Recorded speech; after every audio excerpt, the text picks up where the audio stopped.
নমস্কার বন্ধুরা। ভারত চুপচাপ ব্রহ্মস মিসাইলের টেস্টিং সফলভাবে সম্পন্ন করেছে। আপাত দৃষ্টিতে এই খবরটি খুব বেশি শকিং নয়, কারণ ব্রহ্মস মিসাইল তো অলরেডি আমরা যুদ্ধের ময়দানে ব্যবহার করছি। যে মিসাইল মিসফায়ার হয়ে পাকিস্তানে ঢুকে যায়, যে মিসাইল অপারেশন সিঁদুরে চীনের এয়ার ডিফেন্সকে বুড়ো আঙুল দেখিয়ে পাকিস্তানের প্রায় 1 ডজন এয়ার বেস ধ্বংস করে দেয়, যে মিসাইলটিকে আমরা ফিলিপিন্সের কাছে বিক্রি করেছি, সেই ব্যাটেল প্রুফ মিসাইলের টেস্ট করার কি দরকার পড়লো? ফাইনাল পরীক্ষার আগেই তো টেস্ট পরীক্ষা দেওয়ার দরকার পড়ে। তাহলে ফাইনাল রেজাল্টের মার্কস 100% আসলে আবারও পুনরায় টেস্ট পরীক্ষা দেওয়ার কি কোনো দরকার পড়ে? অবশ্যই নয়। তাহলে ব্রহ্মস মিসাইলের এই টেস্ট কি কোনো নতুন ব্রহ্মসের ইঙ্গিত দিচ্ছে? আর চীনই বা কেন এই মিসাইল টেস্টের গোয়েন্দাগিরি করার জন্য মরিয়া হয়ে উঠেছিল? ভারতই বা কীভাবে চীনকে ভয়ানকভাবে চুতিয়া বানিয়ে ছাড়লো? এই সব বিষয় নিয়ে আজকের এই ভিডিওটি শেষ পর্যন্ত দেখলে আপনারাও ভালোভাবে বুঝতে পারবেন যে ভারত ঠিক কোন খেলাটা খেললো, যা পাকিস্তান তো বটেই, চীনের জন্য ভয়ানক এক বিপদের ঘণ্টা বেজে উঠল। তো চলুন শুরু করি। স্ক্রিনে দেখুন, গত পরশু অর্থাৎ 1 ডিসেম্বরে ভারতীয় সেনাবাহিনী বঙ্গোপসাগরে ব্রহ্মস মিসাইলের সফল পরীক্ষা সম্পন্ন করেছে। আর এই টেস্টিংয়ের বিষয়ে বা বলতে পারেন টেস্ট করা ব্রহ্মস মিসাইলের স্পেসিফিকেশানস সম্পর্কে কোনো ইনফরমেশান সামনে আসেনি। তবে বিগত কয়েক মাসের ঘটনাক্রম যদি অবজার্ভ করেন, তাহলে ভেতরের খবরটি বোঝা কারো পক্ষেই কঠিন হবে না। দেখুন, ব্রহ্মস মিসাইল হলো বিশ্বের নাম্বার 1 সুপারসনিক ক্রুজ মিসাইল। কোনো এয়ার ডিফেন্স সিস্টেম একে ধরতে পারে না এর গতি এবং ক্রুজ ক্যাপাসিটির জন্য।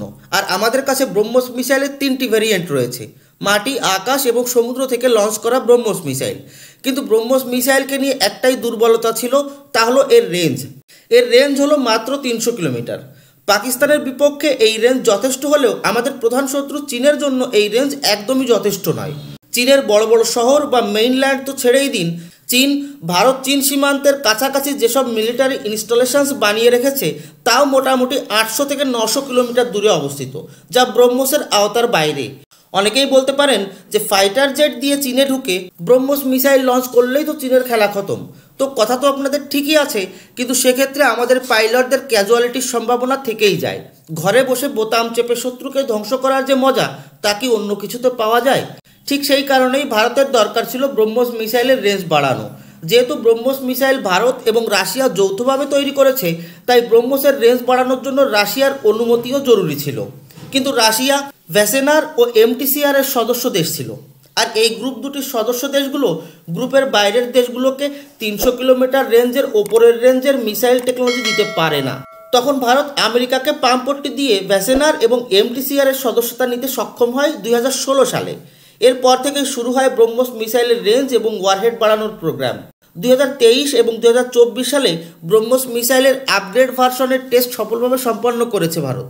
2025 সালের অক্টোবরে একটি নিউজ আসে যে ভারত 800 কিলোমিটার রেঞ্জের ব্রহ্মস মিসাইল টেস্ট করতে চলেছে। আর তখন থেকেই ভারত মিসাইল টেস্ট করার জন্য কয়েক দফায় নোটাম জারি করেছিল, কিন্তু প্রতিবারই শেষ মুহূর্তে এসে এই নোটাম ওয়ার্নিং বদলে দেওয়া হয়েছে। আর এর কারণ ছিল লাল চীন। আসলে 300 কিলোমিটার রেঞ্জের ব্রহ্মস চীনের জন্য খুব বেশি বিপদের না হলেও 1000 কিলোমিটারের ব্রহ্মস চীনের জন্য ভয়ানক দুঃস্বপ্ন হয়ে উঠবে। আর ভারত যেভাবে দিনের পর দিন মিসাইল টেকনোলজিতে এগিয়ে যাচ্ছে, তাতে ব্রহ্মসের রেঞ্জ 1000 কিলোমিটারের ওপরে নিয়ে যাওয়াটা এখন শুধু সময়ের ব্যাপার। তাই তো যতবার ভারত নোটাম জারি করে, ততবারই চীন তাদের গোয়েন্দা জাহাজ পাঠিয়ে দেয় ভারত মহাসাগরের আশেপাশে। আসলে নর্মালি ভারত প্রতিবারই সপ্তাহ 10 দিন আগেই নোটাম জারি করত, আর চীনের স্পাইশিপ যথেষ্ট সময় পেয়ে যেত নোটাম অ্যাক্টিভ হওয়ার সময়ের মধ্যে হিন্দ মহাসাগরের পাশে এসে দাঁড়িয়ে যাওয়ার।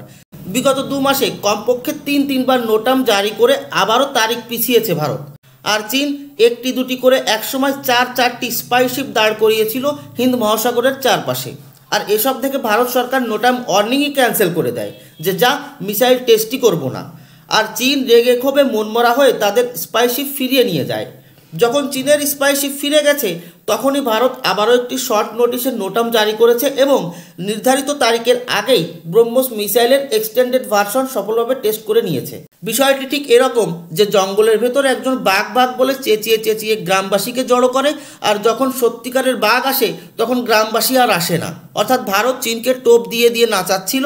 আর চীন যখন ভেবেছিল যে তাকে চুতিয়া বানানো হচ্ছে, তখন স্পাইশিপ নিয়ে ফিরে গিয়ে বসেছিল পরবর্তী নোটামের আশায়।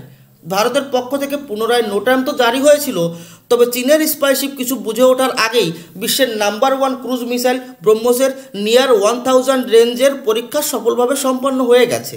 তো বিগত 2 মাসের এই নোটাম লুকোচুরির অবসান ঘটেছে, যেখানে ভারত হাতে পেল লম্বা দূরত্বে হিট করা ব্রহ্মস আর চীন হাতে পেল লম্বা সাইজের একটি কাঁচকলা। আর আপনারা তো জানেনই যে ভারতের স্বভাব রয়েছে প্রকৃত শক্তিকে লুকানো। ভারত তার মিসাইলের রেঞ্জ কম করে বলে, যাতে যুদ্ধের ময়দানে শত্রু ভারতের প্রকৃত শক্তির অনুমান না করে প্রথমেই ভুল করে বসে আর ভয়ানকভাবে সারপ্রাইজ হয়। আর ব্রহ্মসের এই এক্সটেন্ডেড ভার্সনের টেস্টিংয়ের ক্ষেত্রেও ভারত রেঞ্জ নিয়ে কিছু না বলে এই কাজটিই করলো। তাই আমার মতে এবার ভারতের হাতে এমন এক ব্রহ্মস মিসাইল চলে আসলো যা প্রায় 1000 কিলোমিটার ভেতরে ঢুকে শত্রুদের দাঁত ভাঙা জবাব দিতে একেবারে প্রস্তুত।